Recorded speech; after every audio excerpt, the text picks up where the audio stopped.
So I don't know if any of y'all have ever found yourself in a no-win situation, meaning a situation that no matter what choice you make, there will be an unfavorable outcome for yourself or for others. And this is what the Pharisees and their disciples believe they have got Jesus into today. And keep in mind that their motivation for this stems from, and we can get a glimpse into over the last several Sundays as we've read these parables of Jesus, because many of them are directed right at the scribes and Pharisees because they are not living up to the holiness of the office that they hold. And as a result, they themselves, the scribes and Pharisees, have gotten frustrated with Jesus and have been thinking up ways to trap him in order to turn the people or the Roman government against him. So they come up with this seemingly flawless plan. And they pose Jesus this question: is it lawful to pay taxes to Caesar or not? And this seemingly innocent question is actually very, very loaded. Because if Jesus, for example, says, yes, it's lawful to pay to Caesar, he could be accused by his fellow Jews of being a Roman sympathizer.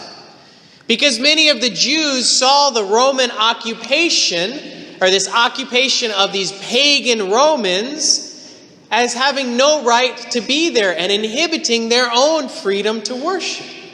And so if he said, yes, it's lawful to pay taxes, he could lose the support of many of his Jewish contemporaries.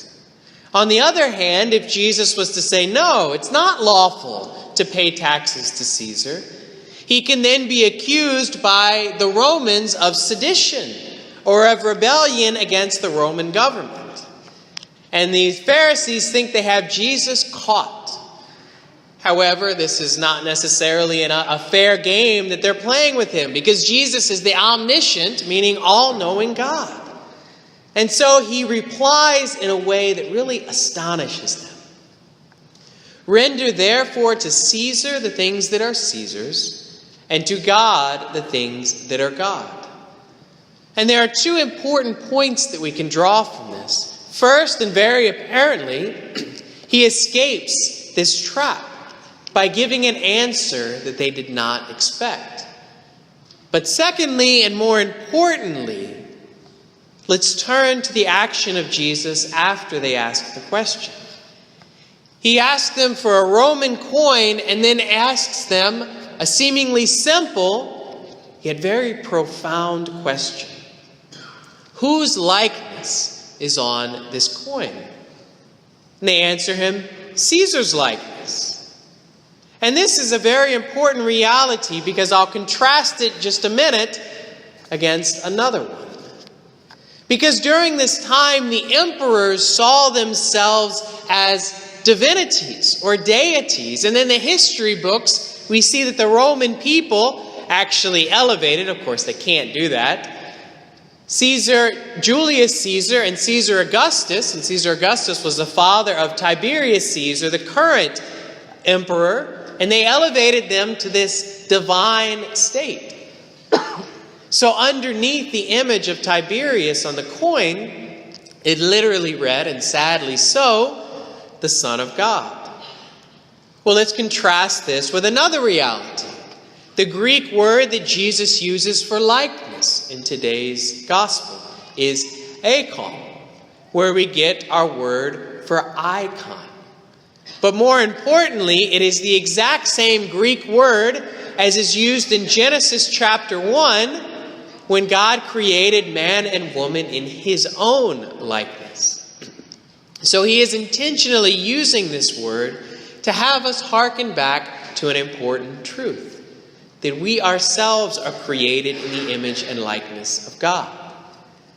And to bring this all together, let's go back to Jesus' response.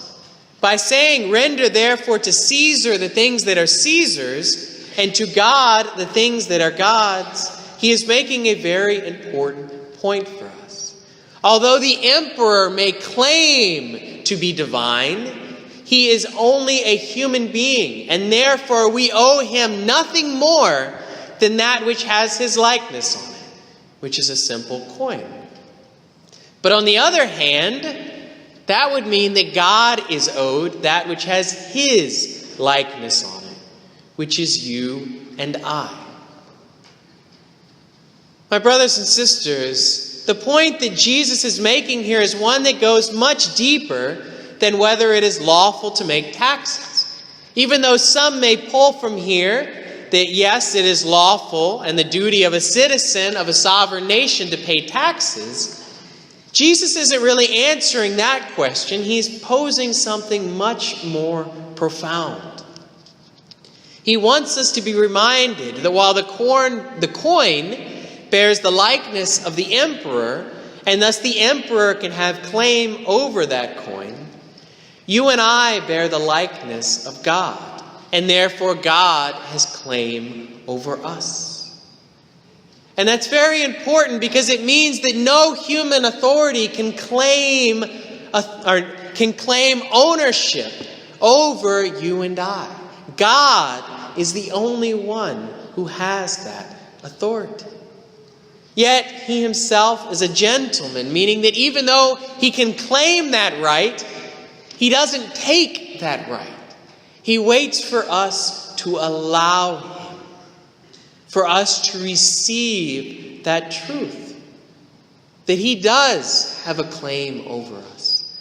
And by submitting to that, we aren't giving ourselves over to slavery in a negative way, but are entrusting our hearts to a God who loves us.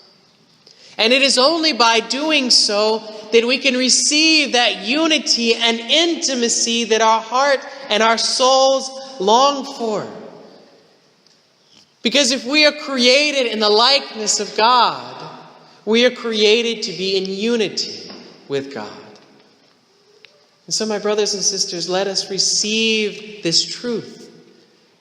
Let us entrust ourselves to our Lord, and thus receive the fulfillment that he offers to us by bearing the likeness of our Creator.